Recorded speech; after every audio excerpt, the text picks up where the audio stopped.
వి gold trusted gold buyers. మీరు తాకట్టు పెట్టిన బంగారాన్ని విడిపించి ఈ రోజు ఉన్న మార్కెట్ ధరకు కొనబడును.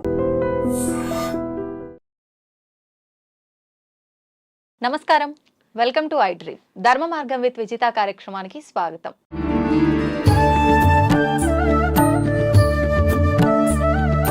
ప్రస్తుతం మనతో పాటు ఉన్నారు ప్రముఖ సామాజిక ఆధ్యాత్మికవేత్త లక్కరాజు నిర్మలమ్మ గారు. అమ్మగారితో మాట్లాడి మరిన్ని ఇంట్రెస్టింగ్ టాపిక్స్ అడిగి తెలుసుకుందాం. మంచి మంచి విషయాలు, మంచి మంచి కబుర్లు మాట్లాడుకుందాం. అమ్మ నమస్తే. నమస్తే అమ్మ, భగవంతుడి విషయానికి వస్తే భగవంతుడు ఒక్కడే అని అంటారు, కానీ వివిధ రూపాల్లో ఉన్నాడు అని అంటారు. నిజంగా వివిధ రూపాల్లో ఉన్నాడా? ఎందుకు ఉంటాడు వివిధ రూపాల్లో? వివిధ రూపాల్లో యాక్చువల్గా మనం చూస్తూనే ఉన్నాం కదా నాన్న.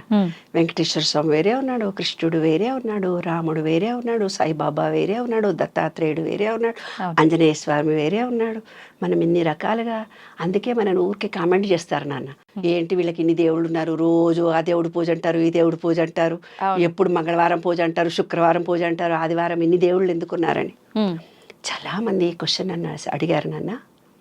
దానికి ఒక కారణం ఉంటుంది. ఇప్పుడు ఒక ఆవిడ నా దగ్గరకు వచ్చి, నేను లలితా పారాయణం బాగా చేస్తానమ్మా, శుక్రవారం నాడు ఇన్నేళ్ల నుంచి నాకు బాగా కలిసి వచ్చింది, కానీ ఇప్పుడు నేను అమ్మవారి పూజ చేస్తే నాకేం కలిసి రావట్లేదు అని అంటుంది. అంటే దానికి ఒక రహస్యం ఉంది. ఏంటమ్మా రహస్యం అంటే, ఇప్పుడు ఇన్ని దేవుళ్ళుగా ప్రచారం కావడానికి ఒక మనిషి శుక్ర మహర్దశలో పుడితే అమ్మవారిని పూజ చేస్తారు. గురు మహర్దశలో పుట్టిన వాళ్లను, ఇప్పుడు చిన్నజీయర్ స్వామి గురువులందరూ ఉన్నారు కదా, వాళ్ళ జాతకం చూసుకొని గురు మహర్దశలో పుట్టిన వాళ్ళు లైఫ్ అంతా గురువులకు దగ్గర అవుతారు. వాళ్ళ ఆస్తులన్నీ వాళ్ళకి సత్యసాయిబాబా ఆస్తులు కూడా రాసిచ్చిన వాళ్ళు ఉన్నారు. మా ఫ్రెండ్సే ఉన్నారు, వెళ్ళిపోయి వాళ్ళకి ఆస్తులన్నీ రాసిచ్చారు. పిల్లలు సెటిల్ కాగానే ఆస్తులు ఉన్నాయి, ఎక్కడ బతకాలి అనుకోని ఆస్తులన్నీ రాసిచ్చారు. ఎంతోమంది సీక్రెట్గా, అంటే గురు ప్రభావం బాగా ఉన్న వాళ్ళ జాతకాలను తీసుకొని ఆ గురువులు వాళ్ళ దగ్గర పెట్టుకుంటారు. వాళ్ళ ద్వారా వాళ్ళు సెటిల్ అయ్యి అందరికీ సేవలు చేయించుకుంటారనమాట. గురు ప్రభావం ఉన్న వాళ్ళను గురువు దగ్గరికి పోతుంటారు. శని ప్రభావం ఉన్న వాళ్ళు వెంకటేశ్వర స్వామి లాంటి సేవలు, శని పూజలు ఎక్కువ చేస్తారు. శుక్ర మహర్దశలో పుట్టిన వాళ్ళు శుక్రుడి పూజలు, అమ్మవారి పూజలు చేస్తుంటారు. అర్థమైందా? చంద్ర మహర్దశలో పుట్టిన వాళ్ళు శివుడికి పూజలు ఎక్కువ చేస్తూ పోతుంటారు. ఇది సీక్రెట్. ఇది బుధ మహర్దశలో పుట్టిన వాళ్ళు విష్ణువుకి పూజలు ఎక్కువ చేస్తూ పోతుంటారు. లక్ష్మీ విష్ణుడు, కృష్ణుడు భజనలు చేస్తారు వాళ్ళు. అవునవును, కృష్ణ ప్రేమతో బతుకుతారు. అలాగా ఆ గ్రహ దశలను బట్టి వాళ్ళు ఆ దేవుళ్ళను దేవుళ్ళుగా మనమే మార్చాము. ఆ దేవుళ్ళకు ఒక రూపాన్ని ఇచ్చాము, ఆ దేవుళ్ళకి ఇన్ని గుళ్ళు కట్టారు. ఆ గ్రహ దశల్లో వాళ్ళు అలా జాతకాలు చెప్పే వాళ్ళ దగ్గరికి వస్తే, మా నాన్నగారు జాతకాలు చెప్పేవాళ్ళు కాబట్టి నాకు బాగా తెలుసు. అయితే ఇప్పుడిప్పుడు మనుషులనందరినీ చూసి ఇవన్నీ చూస్తుంటే, శని పట్టింది నీకు, 7 ఏళ్ల శని ఉంటాడు, నువ్వు పోయి శనేశ్వరుడికి పూజలు చెయ్యి, వ్రతాలు చెయ్యి అని అంటుంటారు నాన్న. అవునమ్మా.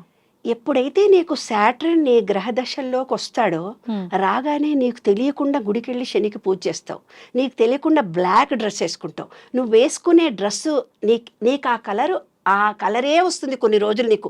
కొంతమంది పింకే వేసుకుంటారు ఎక్కువ, కొంతమంది గ్రీనే వేసుకుంటారు, కొంతమంది రాహు దోషం ఉన్న వాళ్ళందరూ రెడ్ కలరే ఇష్టపడతారు. కేతు దోషం, రాహు కేతులు దోషం ఉన్న వాళ్ళంతా బ్లాక్ ఇష్టపడతారు. అంటే వాళ్ళ గ్రహ దశలను బట్టి ఆ కలరే వాళ్ళకి అట్రాక్ట్ అవుతుంది.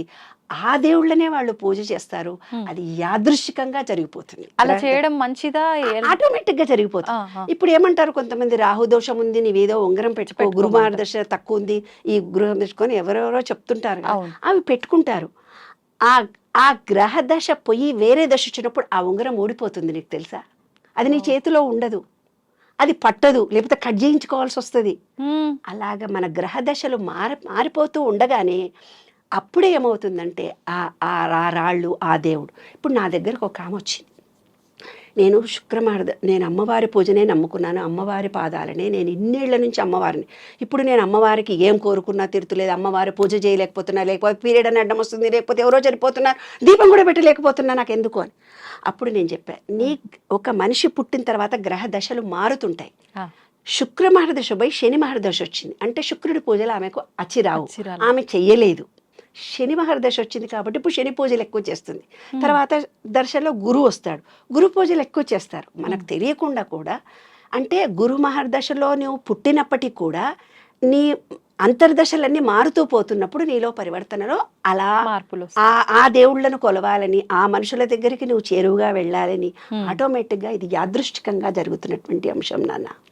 అంతేకాని ఇన్ని దేవుళ్ళు, రాముడు ఉన్నాడు, కృష్ణుడు ఉన్నాడు, వినాయకుడు ఉన్నాడు, ఈ దేవుళ్ళందరూ కూడా ఆ గ్రహ దశలను బట్టి జరుగుతున్నటువంటి అంశంతో ఆ దేవుళ్ళకు చేరువుగా వస్తారు. ఇంకొక గూఢ రహస్యం కూడా ఉంది ఇందులో. ఏంటమ్మా? ఇప్పుడు మన శరీరంలో మూలాధారం అనేది వినాయకుడు, దాని తర్వాత ఉండేది స్వాధిష్టానం. స్వాధిష్టానం అంటే జలము, తర్వాత ఉండేది మణిపూరకము సూర్యుడు. ఈ క్రింది నుంచి క్రిందికి ట్రయాంగిల్ అంటే యూట్రస్ ఎలా ఉంటుందో ఇలా చూపిస్తారు కదా, దాన్ని బ్రహ్మ అంటారు. వినాయకుడు, తర్వాత నీరు, మణిపూరకము, స్వాధిష్టాన చక్రం. స్వాధిష్టాన చక్రం అంటే వాటర్, దానికోసమే మంత్రాలు, యంత్రాలు, జపాలు ఉన్నాయి. స్వాదిష్టం. ఆడవాళ్ళు బొడ్డు కింద చీర కట్టుకుంటే మగవాళ్ళు పడిపోతారు, వాళ్ళు కోట్లు సంపాదించుకుంటున్నారు. అది స్వాదిష్టాన చక్రం కనిపిస్తే అలా అట్రాక్ట్ అవుతారు. దాని తర్వాత ఉన్నది అనాహత చక్రం, దాని తర్వాత ఉన్నది విశుద్ధి, ఇక్కడ ఉండేది ఆజ్ఞ, ఇదంతా శివుడు. ఈ ట్రయాంగిల్ ఇలా ఉంటుంది. ఇలా క్రిందికి ఇలా పైకి ఉన్నదాన్ని కలిపితే శ్రీచక్రము అన్నారు. అలాగా ప్రతి దాంట్లో ఒక అర్థాలు ఉన్నాయి నాన్న, ప్రతి దాంట్లో ఒక రహస్యాలు ఉన్నాయమ్మా. మనం నిత్య జీవితంలో వాటన్నిటిని మర్చిపోయి మూఢ విశ్వాసాలు, మూఢనమ్మకాలు, వీటితో మనం బ్రతుకుతున్నాం. కానీ ప్రతి దేవుణ్ణి, ఆ దేవుణ్ణి వాళ్ళు అలా కొలిస్తే వాళ్లకు అలా వరాలు కూడా వస్తాయి, వాళ్ళు అనుకున్నవి జరుగుతాయి. ఆ దేవుళ్ళకి చేరువుగా వాళ్ళు వెళ్తారు నాన్న. గురువు అనుగ్రహం ఉన్న వాళ్ళు మినిస్టర్ల దగ్గరికి వెళ్తారు. గురువు అనుగ్రహం ఉన్న శుక్ర మహర్దశ వచ్చినప్పుడు డబ్బు సంపాదిస్తారు. గురు మహర్దశ వచ్చినప్పుడు స్పీచ్ పవర్ పెరుగుతుంది, వాళ్ళ మాటకు విలువ, గౌరవం పెరుగుతుంది. శని మహర్దశ వచ్చినప్పుడు లేబర్లకు దగ్గరగా అట్రాక్ట్ అవుతారు. లేబరు, పేపరు, ఆయిల్ శనికి సంబంధించినటువంటి గ్రహం. వాళ్ళు ఆ రంగంలో చేస్తేనే వాళ్ళు రాణిస్తారు. హ్యాండిక్యాప్డ్ స్కూల్ పెట్టడము, లేకపోతే లేబరు కాంట్రాక్ట్ బిజినెస్ చేయడము, పేపర్లో ప్రెస్లో ఉద్యోగాలు రావడము, అలాగా. ఆయిల్ దాంట్లో, ఆయిల్ కాంట్రాక్ట్ దాంట్లో, ఆయిల్ బిజినెస్ చేస్తే వాళ్ళకి శని బాగా ఉన్న వాళ్ళకి ఆయిల్ దుకాణం పెట్టుకుంటే బాగా నడుస్తుంది, బట్టల దుకాణం పెట్టుకుంటే బాగా నడుస్తుంది. వాళ్ళకి ఆ దశ మారిన తర్వాత మళ్ళీ అంటే వాళ్ళకి అది కలిసి వస్తుంది.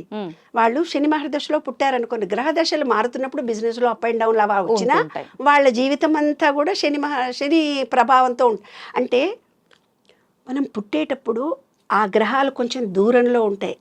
ఆ ఎనర్జీ లెవెల్ విశ్వం మొత్తము, నేను చెప్పాను ఇంత ఎలక్ట్రిసిటీ ఉండేది, అనంతంగా ఉండే ఎలక్ట్రిసిటీ అంతానేమో విశ్వం, ఆయననే పరమాత్మ, మనమేమో ఆత్మ, మనమేమో చిన్న చిప్పు, ఆయననేమో పెద్ద లైట్. ఆ పెద్ద లైట్ దగ్గర గ్రహాలన్నీ ఓవల్ షేప్ లో తిరుగుతున్నాయి. ఓవల్ షేప్ లో తిరుగుతున్నప్పుడు గ్రహ దశలు మారుతుంటాయి కదా, శుక్రుడు, శని, అంగారకం. మనం పుట్టే టయానికి ఆ గ్రహాలు ఎంత దూరంలో ఉన్నాయి, వాటి ప్రభావం మన మీద ఎంత పడుతుంది అనేది ఇది ఒక సైంటిఫిక్ శాస్త్రం, అంతే తప్ప మూఢ విశ్వాసం కాదు. అస్ట్రాలజీ ఈజ్ ఏ సైన్స్గా నమ్మాలిగా. వాళ్ళు ఎవరో చెప్పారో నాకు ఇంతే అవుతుంది కదా అని అపవిశ్వాసం పెట్టుకొని, అపనమ్మకం పెట్టుకొని అదే జీవితం అనుకుంటే మాత్రం జీవితం పాడైపోతుంది. కాబట్టి గ్రహదశలు మారుతూ ఉంటాయి, అదే విశ్వ నియమాల్లో చెప్పింది. అప్ అండ్ డౌన్స్ ఉంటాయి, ఎప్పుడు ఎనర్జీ లెవెల్స్ ఒక తీరు ఉండవు. ఇవాళ మనం హెల్తీగా ఉన్న వాళ్ళం ఒకరోజు అనారోగ్యం కూడా రావచ్చు, మళ్ళీ రెండో రోజే హ్యాపీగా ఉండొచ్చు. ఒకరోజు సక్సెస్ఫుల్గా అయిన మనిషి ఒకరోజు యాక్టివ్గా ఉండకపోవచ్చు. ఎనర్జీ లెవెల్స్ మారుతున్నప్పుడు అప్ అండ్ డౌన్స్ కరెక్ట్గా వస్తాయి, ఇలాగే వస్తాయి.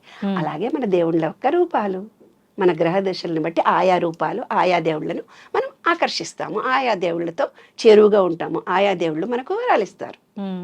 అమ్మ, కొంతమంది మాటికి ఏదైనా కోరిక కోరుకోవడము, ఆ కోరిక నెరవేరలేదని చెప్పి ఇంకో దేవుడికి మారిపోవడము, ఎవరైనా నేను పలానా దేవుడి దగ్గర మొక్కుకుంటే నాకు కోరిక తొందరగా నెరవేరిందని చెప్పగానే వీళ్ళు పూజించే దేవుడిని పక్కన పెట్టి అటెళ్ళి పూజ చేయటము, ఇలాంటివి చేస్తుంటారు. ఇప్పుడు ఇవి కూడా వాళ్ళ నమ్మకాన్ని బట్టి వెళ్తున్నారా, లేదంటే మీరు చెప్పినట్టుగా ఈ గ్రహ దశలను బట్టి జరుగుతుందంటారా? గ్రహ దశల్ని బట్టి కూడా జరుగుతాయి, మూఢ విశ్వాసాలను బట్టి కూడా జరుగుతాయి. వాళ్ళ దశ ఎక్కడుంది, శుక్ర మహర్దశలో ఉన్నారు ఒకళ్ళు అనుకుందాం.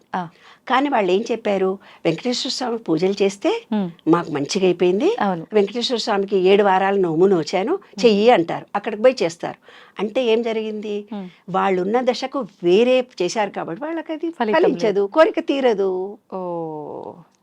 లేదు ఒక శుక్ర మహర్దశలో ఉన్నారు, శని మహర్దశ ఎంటర్ అవుతోంది వాళ్ళకి. ఎంటర్ అయ్యేటప్పుడు వెళ్ళి శని మహర్దశ శుక్రుడి పూజ, అమ్మవారి పూజలు చేసేవాళ్ళు వెంకటేశ్వర స్వామినో రాముడి దగ్గరకో వెళ్ళి పూజలు చేశారు. లాస్ట్ మూమెంట్లో అంటే ఇప్పుడు 30వ తారీఖు ఒకటి వచ్చేటప్పటికి 28 దగ్గరికి వచ్చింది అనుకో, 2 డేసే కాబట్టి ఫలిస్తుంది. గ్యాప్ లో బార్డర్ లోకి ఆ వచ్చినప్పుడు బార్డర్ లోకి వచ్చినప్పుడు ఏ దశనైనా మారేటప్పుడు, శుక్రమార దశ వచ్చేటప్పుడు మంచి చీరలు కట్టుకుంటావు, రోజో చీర కట్టుకుంటావు, రోజో నగేసుకుంటావు, టీవీలో కనపడతావు, పేపర్లో కనిపిస్తావు, నీ మాటకు వాల్యూ ఉంటుంది, మంచిగా ఎంజాయ్ చేస్తావు, ప్రదేశాలని తిరిగి చూస్తావు.